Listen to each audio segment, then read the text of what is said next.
Ladies and gentlemen, welcome the host. 大家好，我是来自宝岛台湾的历史哥李一修。大家好，我也是来自宝岛海南的，陪你一起看世的王骁，欢迎来到视频播客。宝岛连线。上一次呢说观看破100万，我们要来更新哦，大家很给力哦，不止100万，还给了蛮多的哦。本来我们想赶快更新一集啊，但是肖哥已经坐不住了啊，晚上不睡觉都在写稿，那一集成效非常斐然哦，将近1000万了，我觉得恭喜肖哥，谢谢，感谢大家多多关注我们啊，也给我们更多的支持啊。那记得啊要多多的追踪起来啊，对你才可以随时看到最新的一个讯息啊。上次那个节目一放出来，我们刚说完伊朗的内鬼啊，应该已经被清理的差不多了，结果呢24小时之内。这个哈梅内伊就失去了自己的生命，所以啊，这个真世事无常啊。这事情我要担主要的责任啊，因为我上次太自信了。但是我从结论来看，确实伊朗的内鬼被清的还是蛮用力的，这一点我觉得还是有。但是呢，在哈梅内伊这事件上，后来所传出的消息，当然这都很难证实啊。就是说，第一个是利用牙齿里面有追踪器，第二个呢，美方正在当时释放出很多和谈的正面讯息，让哈梅内伊召集了一众高级官员，然后聚在官邸之内来进行讨论，所以当时他甚至都没有进入地堡。所以我认为这一次的突袭，与其说可能是有消息的走漏，更甚的是说美国用了一个钓鱼式的陷阱来处理掉哈梅内伊。当然，里面有没有线人通报，我相信还是会有。还有就是牙齿里面放追踪器这事情，可能是真的，也许是真的，反正他都可以在我们的金阿波罗 BB 控里面丢炸弹。所以我老实讲，这个摩萨德的这个渗透 CIA 对伊朗的渗透，不会是这么容易清除的。不过从战事发展到现在看得出来，美以对于伊朗的内部的，比如说包括反对派的策动，包括更具体的一些针对现在政权的一个直接性的攻击，还有后续除了那一波一口气断掉48个高级官员将领之外，后续针对特定人士的猎杀的强度也都有所下降，主要还是来自于说伊朗的这些发射架、无人机的发射场地，还有他们已经知道的这一些地堡、碉堡这些地方进行摧毁跟打击，然后接下来所摧毁的其实已经有点漫无目的了，开始针对一般民用设施跟重要的这个交通设施来进行摧毁。我有看到一个视频一个影片，是他直接攻击了高速公路，上面有几个用路人整个被炸了，然后他有其中一个爸爸他跑出来，然后灰头土脸的跑来跟前来救援的这一些医护人员说，赶快去看看我老婆跟小孩，他们还困在车里面，他们受伤了，然后他非常非常的沮丧，是这样的一个状况。那这些画面就也代表说美以在这个猎杀的强度跟精准定点清楚，除了哈梅内伊那里的部分之外，后面看起来确实跟哈梅内伊出来讲的有点自信，说他们总共6000人死亡，看起来确实有做了一定程度上的肃清，只是我们还是说有的时候万般别太自信。所以呢，我也很快的这个仅代我个人立场，这不代表肖哥。对于我上次说哈梅内伊应该不至于这么快被猎杀啊这样的说法呢，我上次呢这个也做了一个修正啊，也跟大家说声不好意思，下次这个就油条一点啊，就2种答案并存啊，让大家来选择。不是，我觉得敢于去做一些分析和判断，我觉得也是很有价值的，因为我们并不是说我们不是那个决策者，所以说我们的目标是帮助给大家提供更多的角度嘛。而且呢，一方面你是说内鬼，但是其实后来所公布出来的越来越多的这个信息等等，就是说他们来渗透伊朗，内鬼只是其中的一个方面，他们有很多的方法去渗透伊朗，他们可以通过基站，可以通过德黑兰的各种设备等等，他们都已经渗透了，就是约等于是我在跟你连线的时候，第三方可能还在看着这个屏幕，类似于这个样子。所以说是这样的一个情况，他们的技术也是明显要领先于伊朗的嘛，就是美国和以色列在信息技术方面是要领先于伊朗的，所以说他们在这个很多的间谍设备啊等等还是有这样的一个优势。所以说我们在目前就是说你没有任何一方公布说一定是内鬼出了这个事情的情况下，我们也不能做这样的一个定论，它是这样的一个情况。然后我觉得是你刚才提到了嘛，这个特朗普还有这个杀人的这个事情。首先呢，我跟大家说一下我的这个想法哈，我到现在为止，我心里面都还打了一个问号，就是我这里面有一部分我真的认为特朗普可能不知道自己要杀哈梅内伊，我认为特朗普可能是被拉下水的。这不是前2天我跟一个在中国的伊朗留学生叫做那个 AJ 小 Y 嘛，他这几天也非常的热门，这几天他也非常的活跃，他在那个直播上面一直在聊，然后我跟他交流了一下观点，我觉得我们有一个观点是不谋而合的，就是他也认为特朗普可能不知道自己那一波轰炸是要杀掉哈梅内伊，但是我们可能最后的那个落点不一样。我的观点是这个样子的，我说很有可能是等到 CIA 和摩萨德把信息、资料、情报突然推到他面前，然后呢，周围一波亲以色列的他的这些亲信，然后呢怂恿他，在一种情绪的感召之下，他可能下令去轰炸，这是一种可能性。然后呢，杀死了哈梅内伊，这可能不是一个特朗普一开始就知道的预谋。为什么？因为我们现在知道的很多信息是，国会里面有一个所谓的这个 Gang of Eight， 就是国会里面的这几个高官有8人组，国会8人组是知道特朗普一开始要进行轰炸的，所以以色列先轰炸，美国紧随其上进行轰炸，这个事情国会是知道的。但是美国的信息界其实也漏得跟筛子一样，就是他跟伊朗谁也别笑谁，对不对？美国媒体最喜欢使用的就是据不愿透露姓名的人士报道。那好，一直到现在为止，国会8人组都没有说自己提前知道要刺杀哈梅内伊，他们只是知道美国要轰炸伊朗，这个是我们需要注意到的信息，这是我们进行一个 fact check。所以说，我就认为很有可能特朗普是事到临头了，被怂恿，然后呢，由于他非常有这种网红心态、流量心态，他觉得可能杀掉哈梅内伊会让他之后跟伊朗的谈判进入到一个比较顺畅的阶段，或者有可能他周围的人忽悠他说，现在伊朗这个政权啊摇摇欲坠，你只要把哈梅内伊一杀，他肯定自行就垮台了。因为我们从特朗普的这个思路来考虑，他是一个计较成本的人，他非常希望叫做4两拨千斤，就是我用非常非常小的成本把一件很大很有流量的事情给办成，一本万利。对，他喜欢的事情。他非常不喜欢的是什么？就是从他的基本盘来说叫 no more wars。所以到现在为止啊，你会发现美国还没有宣战。所以从他的角度来讲，他管这个叫做什么防御性战争啊，或者是防御性军事行动啊，等等等等，或者反制性军事行动，就类似于这样子。他到现在为止也不承认这是战争，所以他并不想要把地面部队给派进去。但是你如果说不把地面部队派进去，你不主动推动叫做伊拉克化，就像当年伊拉克战争，小布什派美军下场，直接用地面部队取代了伊拉克的萨达姆政权，然后呢，用地面部队扶持起来一个傀儡政权，用美式的制度重新组建一个伊拉克政府。那么好，那么现在看下来他没有做到，我就感觉特朗普被忽悠了。他可能是寄希望于哈梅内伊一死，整个伊朗伊斯兰政权自己分崩瓦解，这是他做的一个美梦。然后呢，我在跟 AJ 小外我们交流的时候呢，他的提出来的观点和想法就是很有可能是摩萨德知道很多信息，因为其实现在相当于是 CIA 把中东很多，尤其是伊朗的这个信息的处理权已经交给摩萨德了。那么 CIA 也不完全知道伊朗正在发生什么，摩萨德知道伊朗在发生什么，但是呢，摩萨德不会把所有的信息跟 CIA 进行分享，所以他认为是摩萨德告诉 CIA， 然后再通过 CIA 告诉特朗普说，有一帮革命卫队或者说共和国的高官要在那个地方开会，但是没有说哈梅内伊会去。所以呢，特朗普只知道把这个地方给炸了可以削弱革命卫队的领导力，他可能不知道把这个地方炸了会杀掉哈梅内伊，所以他同意轰炸。这是2种可能性。所以我现在心里面一直还打了一个问号，我在想特朗普是否知道自己要杀掉哈梅内伊，或者特朗普是否是一个深思熟虑的状态下杀掉了哈梅内伊，这个是我提出来的第一个我的一个问号。然后呢，就是你看战争发展到今天，不单单我们看到的是像刚才历史哥说的，很多轰炸已经变得没有目标性了，你其实不知道他现在在干什么。你就看了那么久，你会发现你的战争目标是什么？狂轰滥炸。对，狂轰滥炸，炸公路、炸学校、炸医院，美国人搞得跟杀人魔一样。他那个炸小学那事情，川普后来在飞机上有回应，他竟然口不择言的说那是伊朗人干的。然后后面他看了一下后面的黑格塞斯，就是战争部长，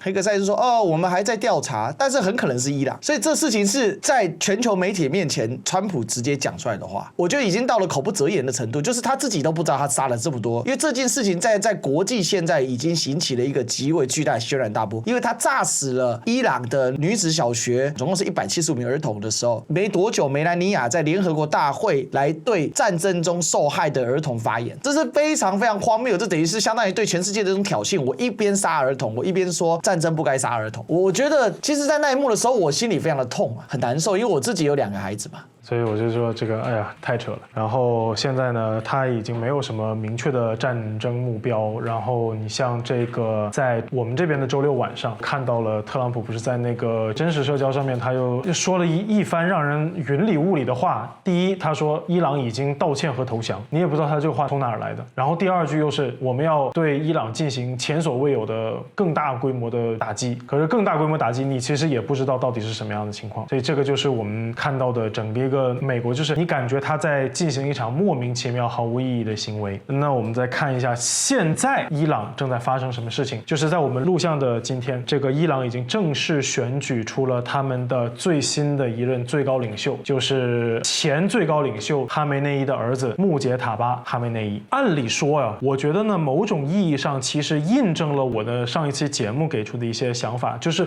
我当时说这个时候有几种可能性，就如果说你在战争期间用很短的时间选举出了新任的最高领袖，那么非常有可能这个是在安全部队或者说暴力机关的推动之下选举出来的一个领导人。如果说这个选举最高领导人是熬到了战争结束以后才选举，那么更多的派别才有可能进行政治运作，那么它相对的可能有一些妥协在里面。那么现在他已经证实了是在战争期间，而且是非常快速。你看，是上个礼拜哈梅内伊去世，这个礼拜穆杰塔巴就已经当选了新任的最高领袖。那我们先要给大家讲一下，就是说伊朗选举最高领导人，它并不是全民选举，就是我们一直说伊朗是叫做双元政府，它有一个神权政府，有一个民选世俗政府。民选世俗政府就是说伊朗是有总统的，它的这个总统是全民选举的，但是呢，它的这个最高领袖是有一个专家委员会来选举的。这个专家委员会就是一帮伊斯兰什叶派的高级学者、高级教士，他们来进行的一个选举，是这个样子。那么好，这里面的时候我们会看到一个问题，就是伊朗的接班顺序在宗教的意义上在慢慢下降。为什么？第一代伊朗伊斯兰共和国的最高领袖叫霍梅尼，伊斯兰什叶派他宗教学者是分等级的，最高等级叫大阿亚图拉，第二等级叫阿亚图拉，第三等级叫做霍贾特伊斯兰。那么好，霍梅尼他是大阿亚图拉，他是这样的一个角色。然后呢，霍梅尼去世，哈梅内伊被选举成为最高领袖的时候，他的头衔还不是大阿亚图拉，所以那个时候呢，就是这个整个宗教集团快速操作，把他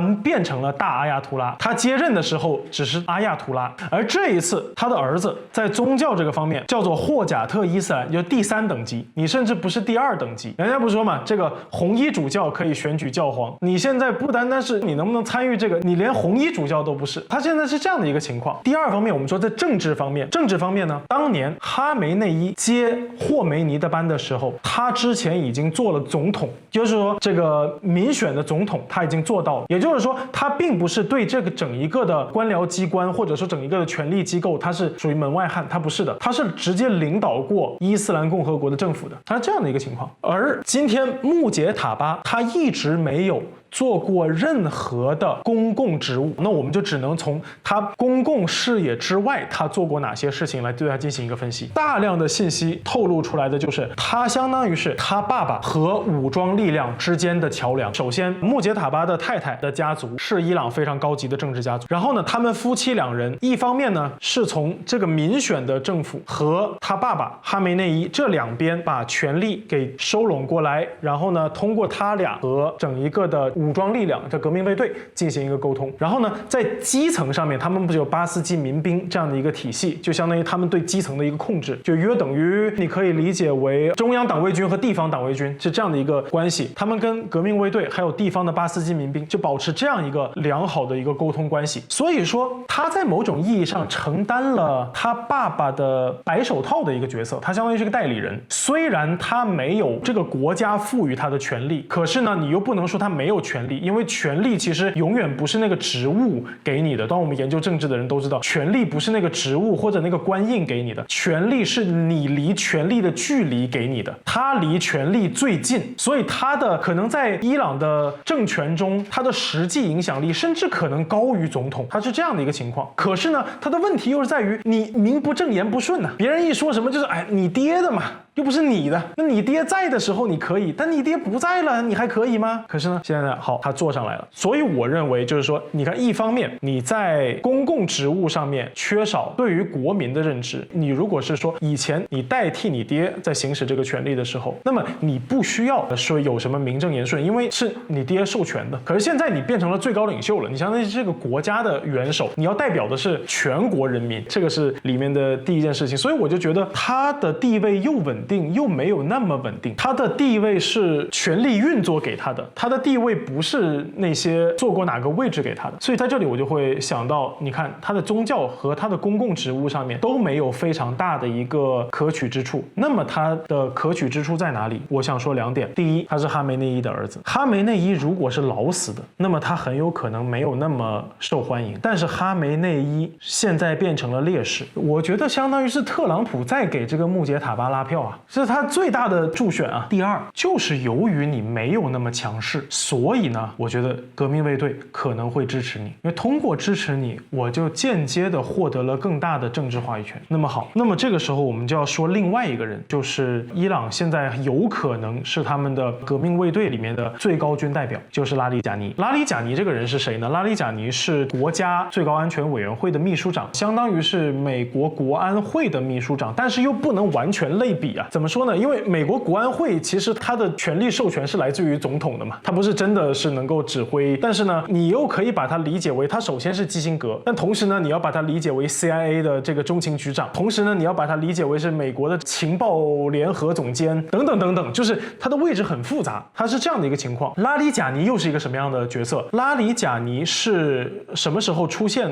走到这个位置上面的？应该是2025年。我们要知道，哈梅内伊他当时已经有过一段接班的安排，最开始他是希望莱西接班嘛，就是那个死掉的那个前总统，坠机的那个。从他的角度来讲，其实最理想的状态是培养莱西，然后莱西接班。你看之前莱西在任内的时候，已经促成了沙伊和谈，促成了很多的事情，然后比如说加入上合组织等等等等，但是没了，所以他最理想的一个接班人突然没了。那好，他在2025年，就是我们去年年中的时候，以色列和伊朗不是已经进行过一轮炮战了吗？12日战争。12日战争之后，他对整个权力结构重新进行了一次组织。首先，他设立了一个国防委员会，本来他们是有国家安全委员会，但是他在这个国家安全委员会之外呢，又弄了一个国防委员会。而在国防委员会里面呢，他是允许总统进入了，就总统来当国防委员会的这个主席。不过呢，相应的，他让拉里贾尼来做这个国家安全委员会的秘书长。其实国家安全委员会才是相当于是最大的那个嘛，他是这样安排的。但是拉里贾尼他并不是一个说突然窜起来的攀附权力的一个人，这个人在伊朗政坛里面非常非常的强。首先，他的家族里面应该是有2到3位阿亚图拉，所以是一个高级神学家庭。然后同时呢，他自己这个人啊，他参加过伊朗的革命，参加过2伊战争。他在2伊战争之后呢，做过文化，做过金融，做过电信等各个方面的一把手。所以这个人是一个非常非常成熟的伊朗的一个政治家。然后呢，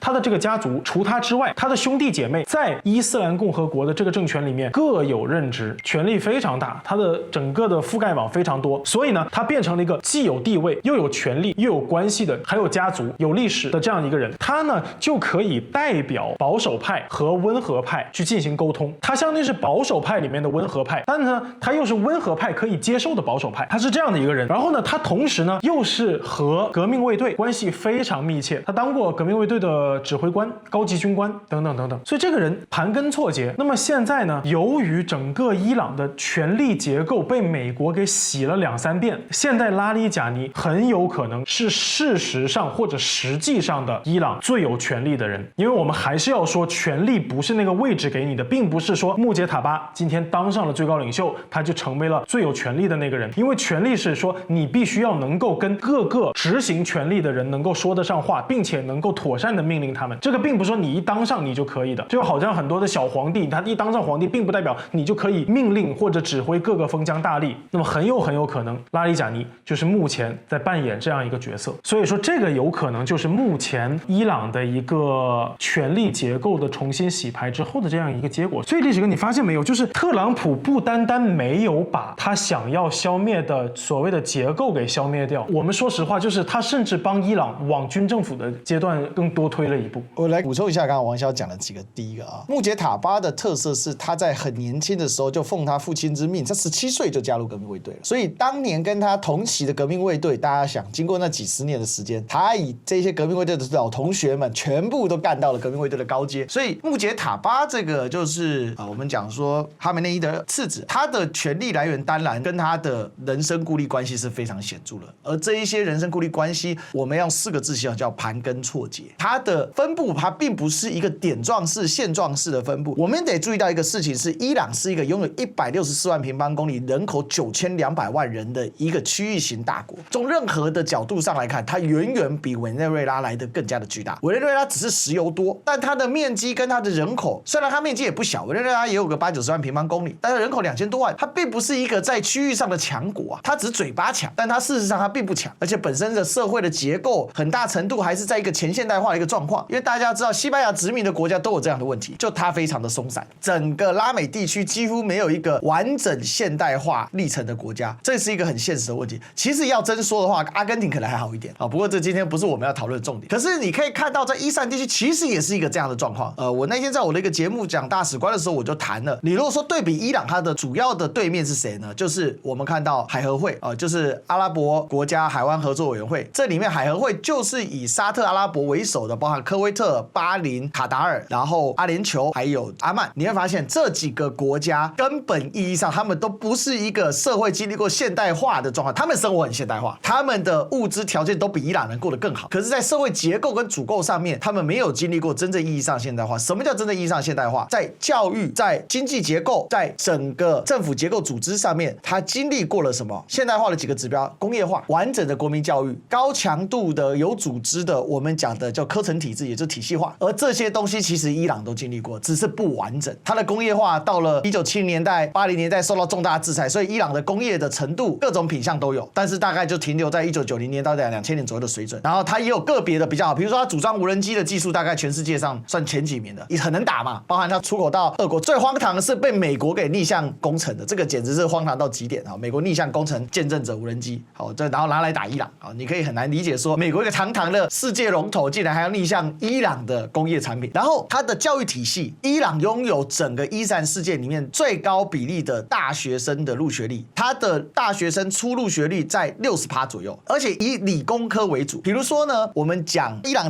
这个前总统强伊潘内贾德，他就是一个类似清华本科土木工程系的老哥，然后他是一个土木工程博士嘛，然后他干过省长，然后干过德黑兰的市长，非常的能打。然后他怎么起家的？因为他很会盖，相当于台湾人所说的社会住宅嘛，给提供了很多当时地震后的灾民可以快速的安居乐业。大家知道这种的社会动员能力啊，你放眼南边这些破湾国家是根本不存在的。南边这些破湾国家，它的社会动员力来自于外劳，就我给钱叫外劳来工作，用公式化的方式。所以大家可以看到，像沙特阿拉伯，他要盖任何的工程的话，他都依赖于宾拉登家族。对，就是那个袭击纽约双子星塔的那个宾拉登，那个宾拉登的爸爸就是宾拉登公司的创办人，而那个宾拉登的哥哥，这现在的大宾拉登就是这间宾拉登营造公司的现在的负责人，那他就专门在帮忙盖房子。但他们聘用的是本地人吗？除了法律规定之外，多数都是外劳，主要来自巴基斯坦啊、印度啊等等。所以这是一个非常特别的一个状况，就是伊朗它是一个进入现代化，但它又不完全。这就跟伊朗的体制我们谈了好几次，你看它的军队两套，它的政府两套，它的宗教两套。如果大家可以去查伊朗的宗教，它的民政归一般司法体系管，但是它的国家安全、宗教相关又有专门的宗教法庭。但是他们的司法的总领，他本身又是一个高级教士，然后他是一个所谓的神学法的学者，然后他呢本身也是库姆神学院，也就是什叶派最重要的库姆神学院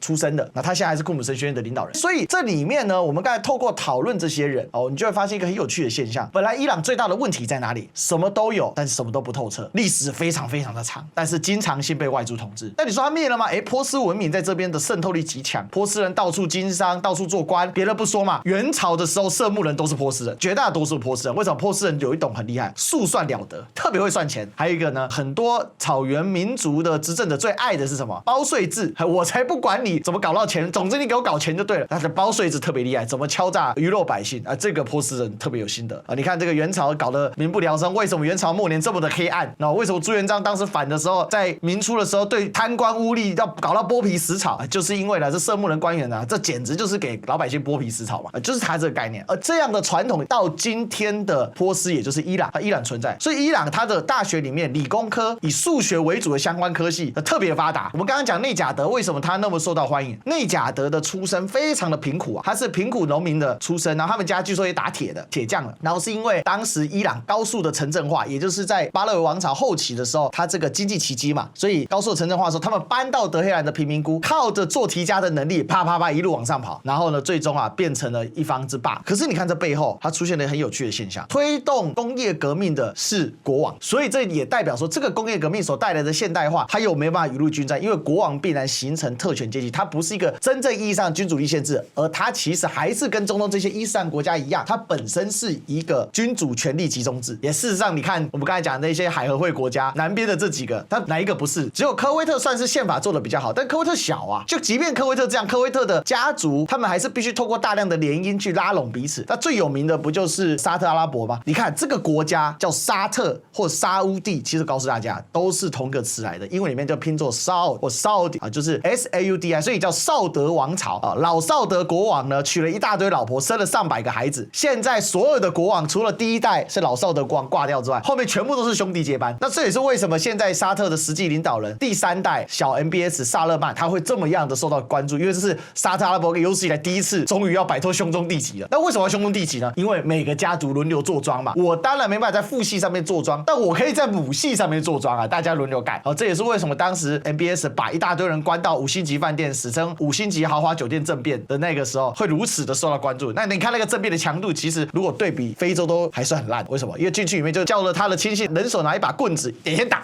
你给我投降，你给我打一打，那些王爷哪受得了？大家就把钱吐一吐啊，就说好，算了，大哥你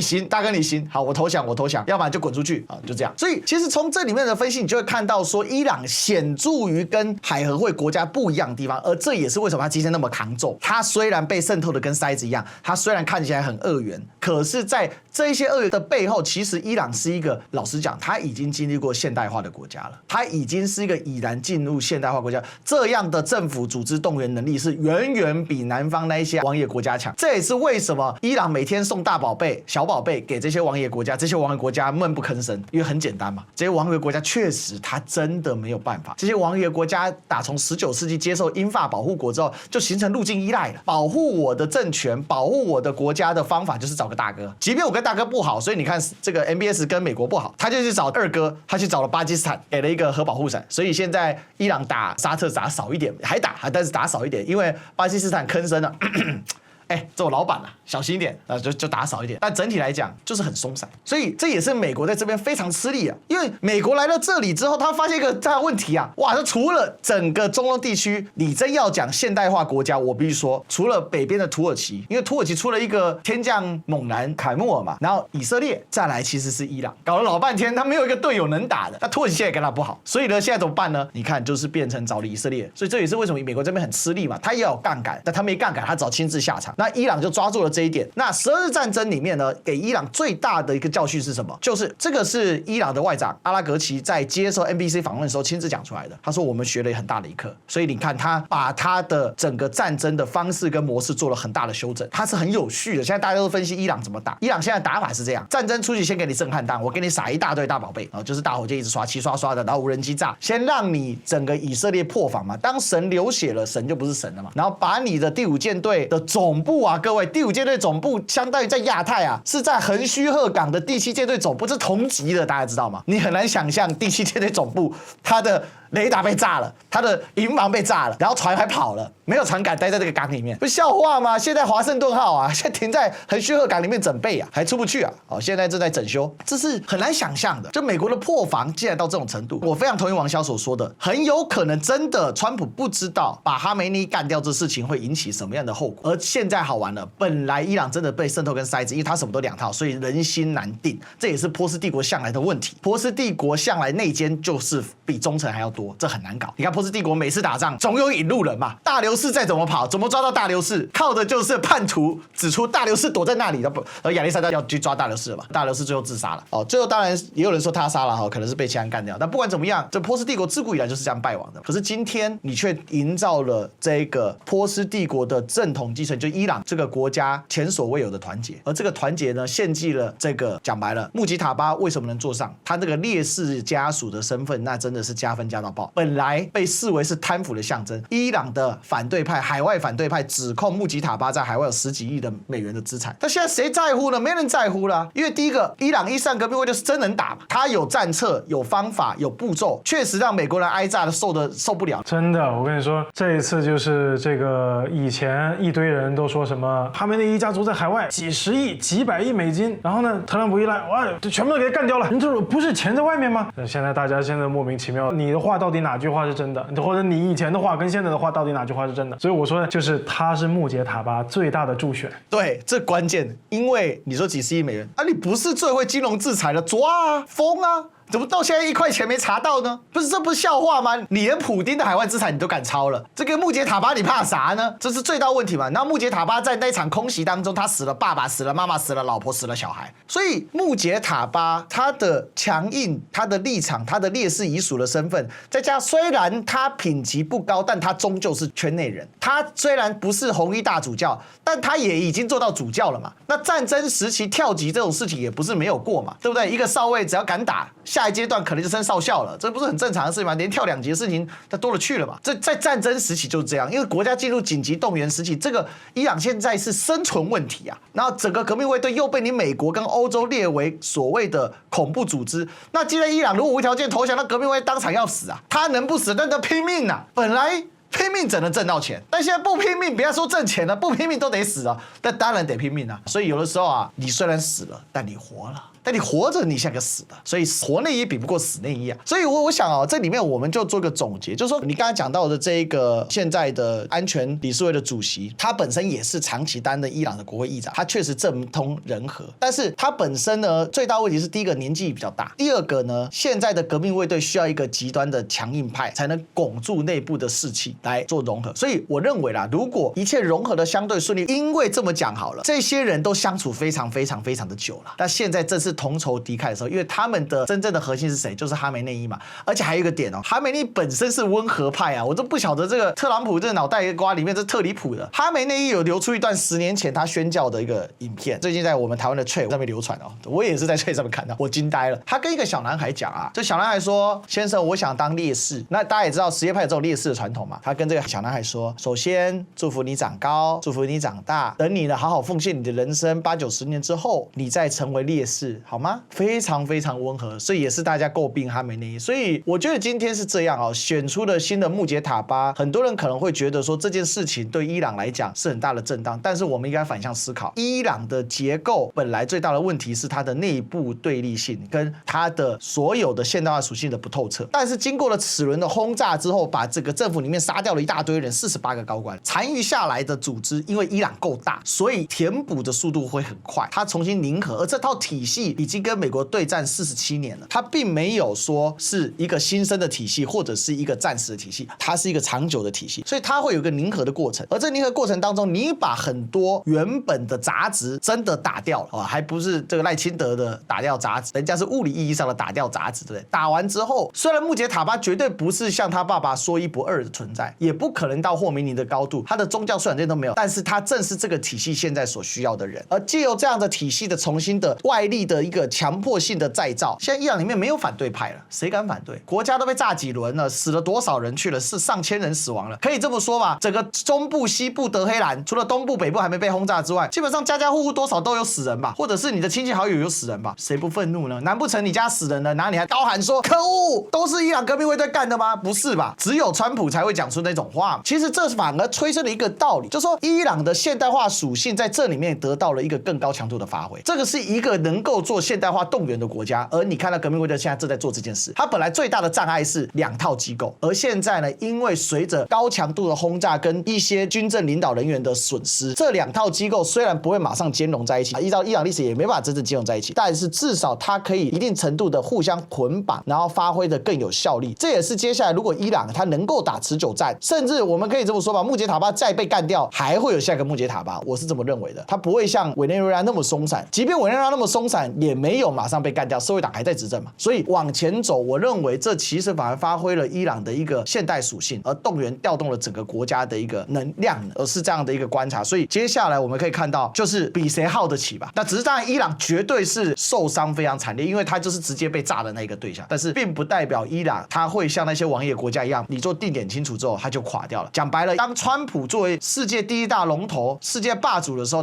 结果他玩的是赌徒心态的时候，我都不晓得他到底是大美国还是小日子，这很困难。我觉得是这样子啊，就是我觉得一直以来我们没有去有一个足够深刻的探讨是什么呢？就是伊朗它的这套体制是从它出现的几乎是第一时间就开始被美国制裁的，所以说这个国家是一直在制裁中摸索自己如何建立一个稳定的结构。那么对于这样一个国家来说，你如果不出动绝对的压力去消灭它的话，那么其实你没有办法很简单的期待它自己垮掉，因为它这套结构本来韧性就比一般的社会要强，它是过苦日子的嘛，它就没有过过一天好日子。它不像周围的国家，你比如说很多人说伊朗也是石油国家，所以伊朗应该很富啊，确实伊朗是石油国家，那卖石油确实是能挣到一些钱，但是各位要注意，所有的大宗交易最难的地方，它不是把东西给运出去，它最难的地方是结算。那比如说这个伊朗，它结算之后，它需要外汇，它需要美元，这个东西它怎么拿过来？所以它反而是在整个世界中那种各种犄角旮旯、投机取巧，然后明修栈道、暗度陈仓，各种各样的方法，它对这个世界的黑暗性，或者说对这个世界里面的很多的叫做次一级的灰色规则，它比你清楚的不得了，而且它非常善于使用这些规则。所以我们一直说伊朗属于长期练兵状态，它虽然这里面啊，它的特务也多，它的反贼也多，但是你不能去否认这样一个长期斗争的国家，它有它自己的那种技术性的优势、韧性。它是一直在练兵的嘛，而且它不是一直在练兵啊，它是一直在用兵，它一直在做这些事情，它不是只是在纸上谈兵或者说画图，它是一直在做这些事情，它在一直想，哎，如果我这边这个人没了，我应该怎么样子保证我这个结构继续稳定？如果我那个部队没了，我应该怎么样保证这个东西还能打下去？如果我这边这个财源断了，我要从什么地方开发新的财源？我如果这边这个能源断了，我从什么地方开发新的能源？这是他一直在研究的事情。所以反而对于伊朗来说，如果你特朗普你不打算派出地面部队，不打算用暴力来直接推翻他的政府，你指望他自己垮掉，我认为是非常非常非常困难。特朗普最近不是有一个世界名画吗？你不是说你搞50多个牧师扶着你的肩去祈祷就可以的。I pray for God bless you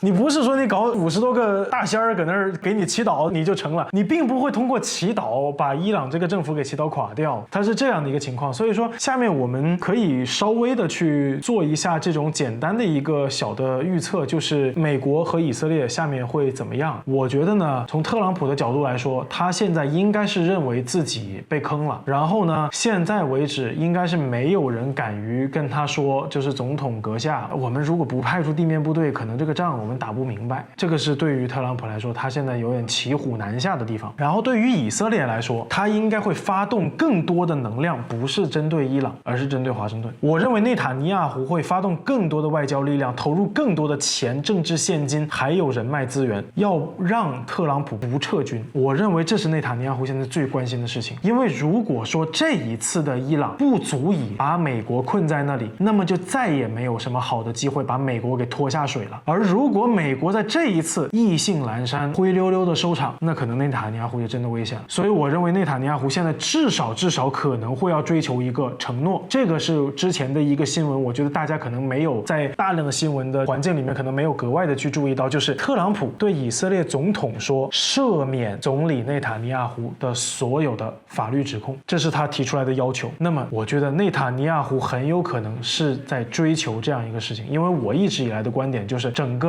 2023年整个中东现在一团乱，是内塔尼亚胡一场大型的自救活动。所以说我在想，特朗普如果想要撤出去，有可能特朗普下面下一步要去施压的不是伊朗，而是以色列总统。而对于内塔尼亚胡来说，要往下一步继续打，他可能要花的更多力量，不是针对德黑兰，而是针对华盛顿。这个是我觉得这两强有可能在暗线上面需要发力的地方。然后呢，我们再看其他地方。下面一方面是中东，中东这个地方，还像我们刚才说的，关键不是在于你这些能源能不能够运得出去，因为之前不是大家看到了一艘大概率有可能疑似日本船只突然把自己改成了 Chinese owner 啊，突然在那个航道上面把自己的资料改成了 Chinese own， 然后呢开出了霍尔木兹海峡。现场换船东。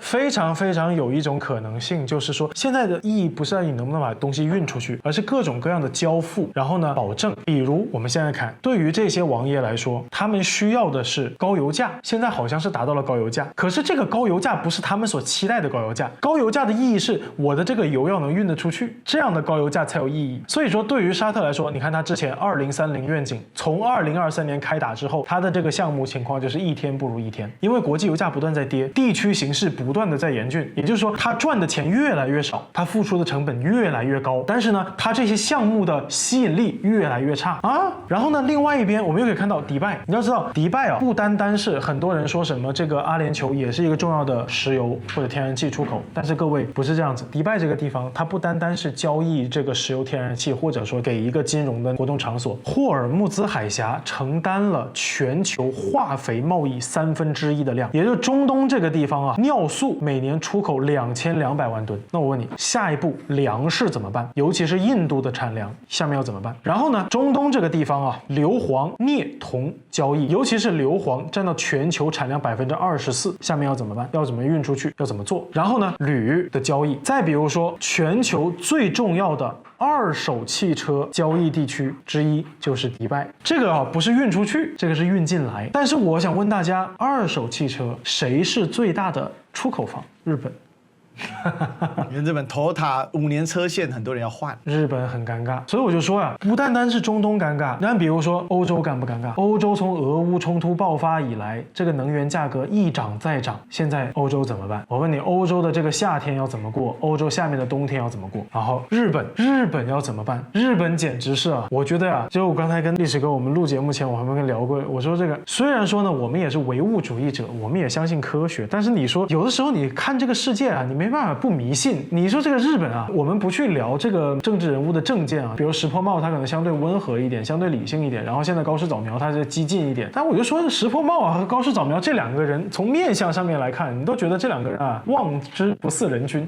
就确实啊，日本这个国家他所面临的就是你看越来越极端，结果呢各种东西逐渐被封闭住，很尴尬。相比于中国大陆来说，第一岛链上面这些国家和地区对于霍尔木兹的能源的依赖程度是更加高的。你现在就在第一岛链上面啊，你来分享一下你们现在这个情况怎么样？这个95%的石油从中东进去就是日本。日本呢，目前1978年他们建立了战略储备原油这件事情以来，从来没有过是真正意义上的缺油来释放原油，通常都是应对国际局势的变化来做原油的调控。但是这一次可能真的第一次要做这件事情，这对日本来讲很伤，因为日本的石油跟中东它这种双向绑定是为什么？因为日本发家的早有好处嘛，因为中东的石油我们都知道，中东石油是中质原油，它的开采的技术相对简单，它的成本低廉，油源稳定。然后呢，过去在美国的强力护航之下，大家知道从1950年当时还有所谓中部公约组织嘛，它是美国是拿了3大根钉子钉死在这边的，旁边的以色列、伊朗跟沙特，他们是3根大钉子，上面还有一个土耳其啊，把它完全钉死。所以中东地区本来对美国的是牢靠的，而日本人就是借着这样的一个方式，他为什么日本在中东布局如此之深？日本人跟中东地区跟伊朗其实都有很特殊的关系，大量的投资啊，大量的经济之前的一些链接，还有很多在灰色交易市场里面，跟伊朗虽然被经济封锁，但日本人在伊朗的地下经济里面，他依然是有很大的一个角色。大家去伊朗看就知道，伊朗有大量的二手车是哪个牌子啊 ？Toyota， 丰田，对吧？当然我们都知道丰田到处都有，好，皮卡到处都是，但是这就是日本，因为他所经历过的经济繁荣跟发展的那个年代，认真讲跟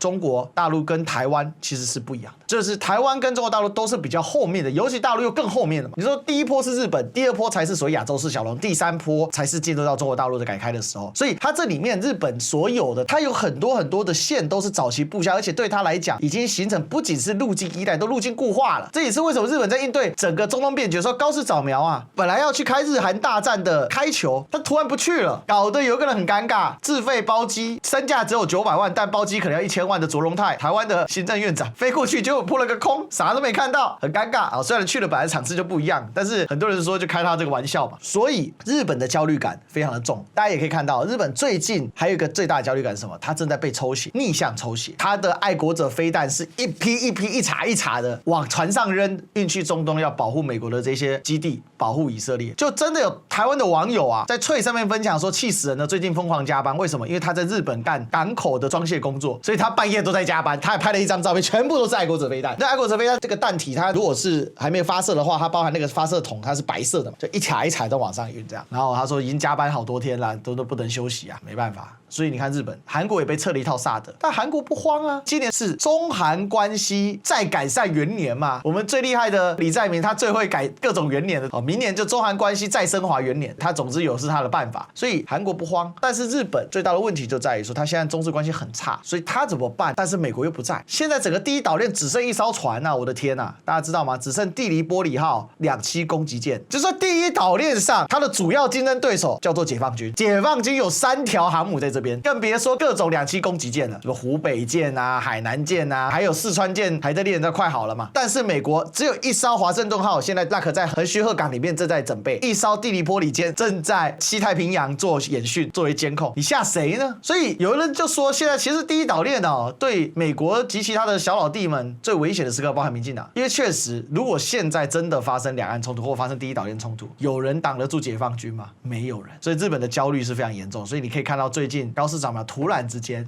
民生，加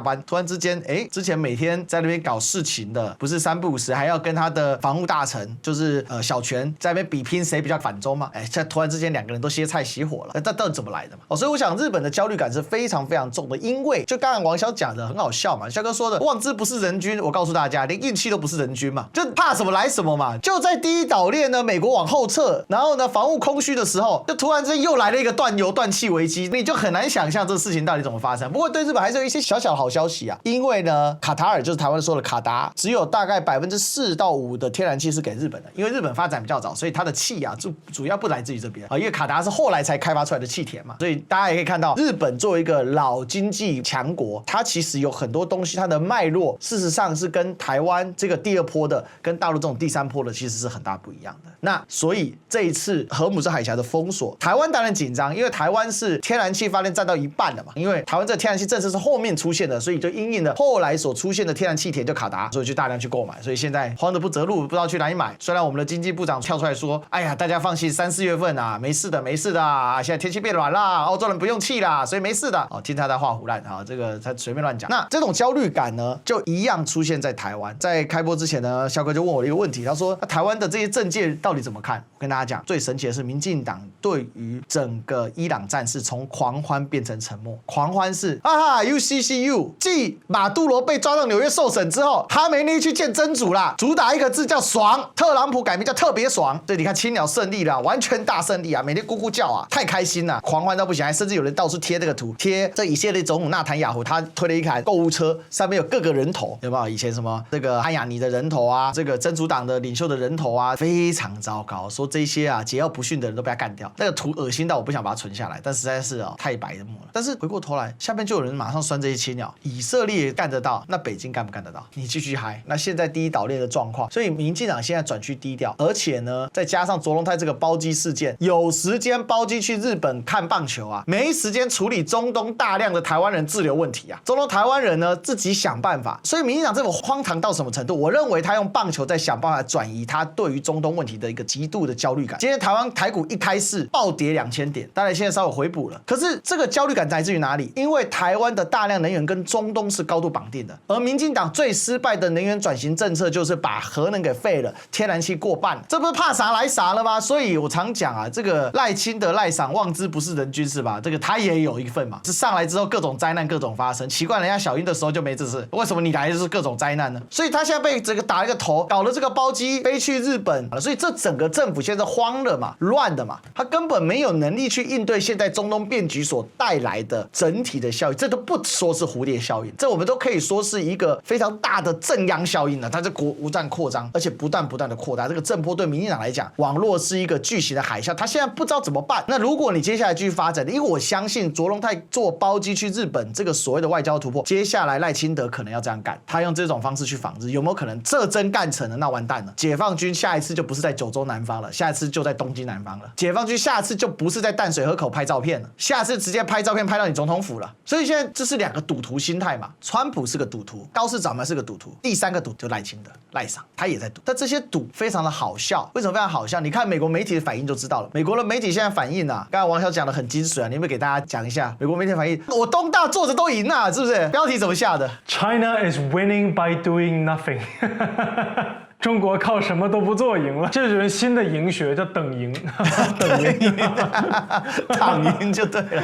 其实我觉得这个时代到了这个节点呢，今天我们就来讲最后一个，我们今天想要把它做一个总结，就规整一下。当美国的老布希号航母从姆港诺福克港载了川普说的史上最多的弹药到中东去准备大杀特杀的时候，其实美国已经彻底输掉了。为什么？神流血了，而且神用尽力了，然后神依然没有办法拿到神要的东西。我觉得是的，就是伊朗最大的贡献就是把美国给试出来，就是美国大概现在的特朗普政府对于伊朗这样体量的国家，它最高能够愿意舍得出多大的力气，将会成为一种标准，就是大家就知道啊，美国大概就是这个标准。其实宝剑不出鞘，它是最可怕。你看这个武士刀的居合斩，当它出鞘之前，你哪知它的刀是长是短，它能够砍到哪里？但它一出鞘了，你算出来之后，你第一刀没被砍中，那接下来就好打了嘛，至少你有个底了嘛。所以居合为什么在日本很重要？他就等那个时机，他只能一刀中，要不然就是一刀就输。这是日本赌徒心态所具体的呈现。一样，三组航空母舰战斗群，福特号、林肯号，然后再加上现在要赶赴的老布希号，而老布希号来本身也是非常的荒谬，因为不管是老布希、小布希，对不对？布希最喜欢搞的就是中东，最喜欢打的就是波湾战争，然后结果现在把布希号开来再打波湾战争，到底想怎样？然后你可以看到，在当第一岛链上只剩下一艘蒂尼波里号2栖攻击舰在把守的时候，所以这世界上其实我觉得很清晰。我最近有一个说法叫做 G2 的摊牌时刻，因为本来以为美国在出牌，结果没想到他打的是底牌，底牌打完之后，结果没想到破的是底裤。我的天啊，这到底我真的黑人问号了，我很难想象怎么会这样。所以刚才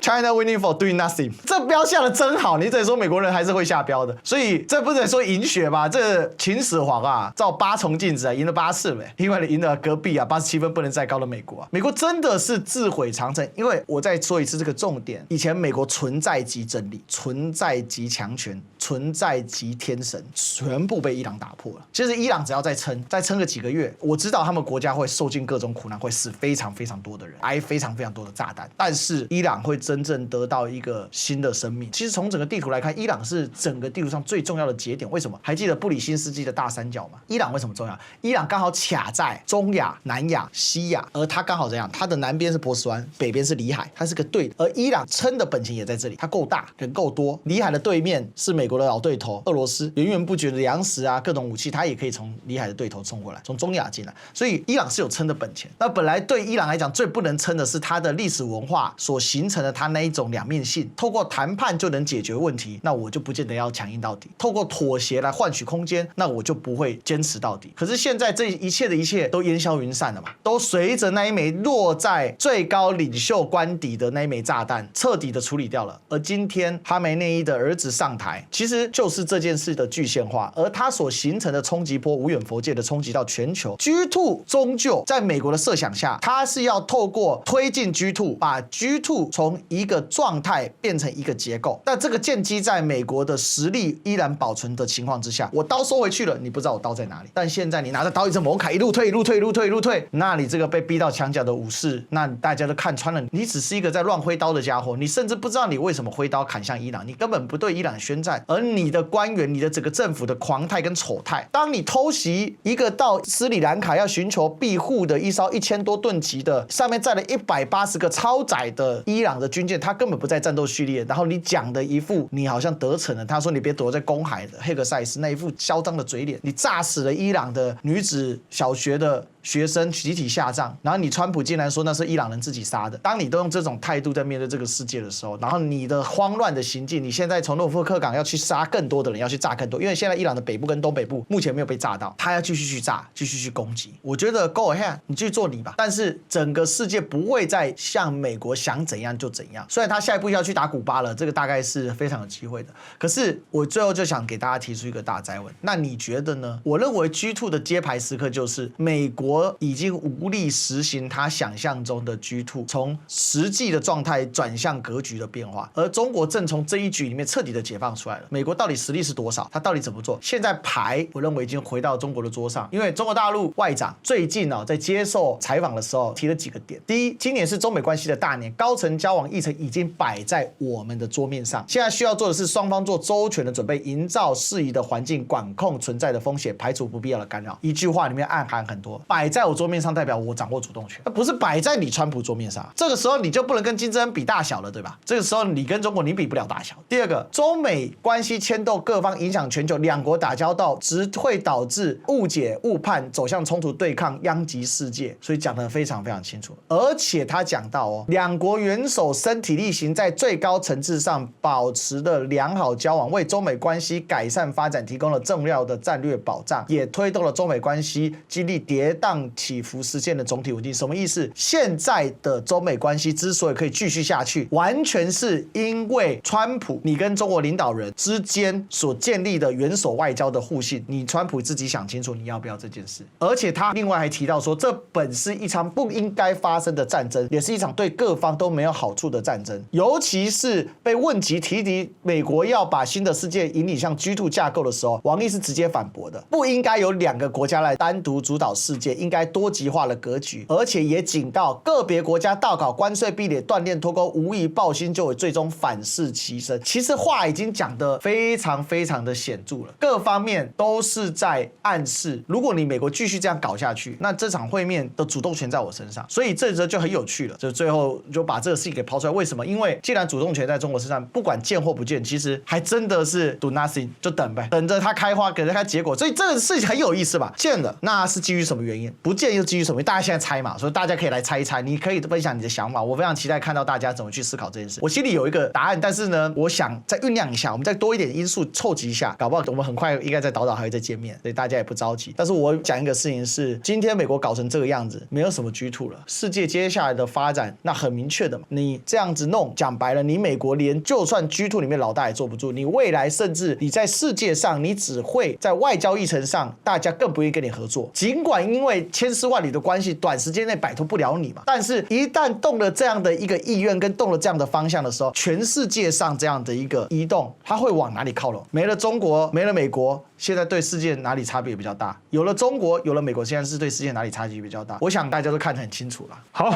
那我们今天就聊到这儿。然后刚才历史哥也给了一个发问，我觉得非常好，我们大家可以在评论区里面把你们的想法都给留下来，因为未来的这个世界呢，不单单是这个大人物的世界，其实我们每个人也都生活在这个世界中。对于这一次美国打击伊朗，或者说美以打击伊朗的这样的一个事情，我们这个其实从中总结到很多，看到很多。所以还是用我上一次的那个观点，我也想来做一个非常非常简单的收尾，就是一方面大家不要心急，不要因为美国的前面砸烂这个世界，你就认为中国好像太软弱了，中国什么都没有做，而是我们不应该在别人比赛谁敢当街拉屎，谁敢当街脱裤子的时候，你说我们太文明了，我觉得没有必要，没有必要比丑，没有必要比下限。除此之外呢，我认为这是一个对我们来说很好的时代。为什么呢？因为首先我们是中国人，所以说在这个时代里面，我们今天所经历的不是1840，我们经历的也不是1940，我们经历的是2026。而2026作为一个中国人呢，我们其实实是在一个危险的历史阶段，处在了一个非常好的一个国家里面，所以说大家也不用这么心急火燎的。反而呢，由于我们有这样的机会，处在这样的一个地位，那么作为一个普通人，我们现在每年甚至说每个月，我们都可以把过去10年才能发生的事情突然炸开在我们眼前，让你充分的去学习，充分的了解，充分的理解我们这个世界的真实的规则，所血淋淋的规则，让你快速成长。我相信有了这些成长，有了这些储备，才能让我们在未来的5年到10年真正进入世界变革期，或者说真正当你进入到这个世界，进入到这个社会的时候，可以有机会变得更强。OK， 祝福大家超越极限，变得更强。如果一样啊，这个观看破100万，然后我们继续来努力，好吧？之前2周一次，就是因为你那个承诺，所以1周一次，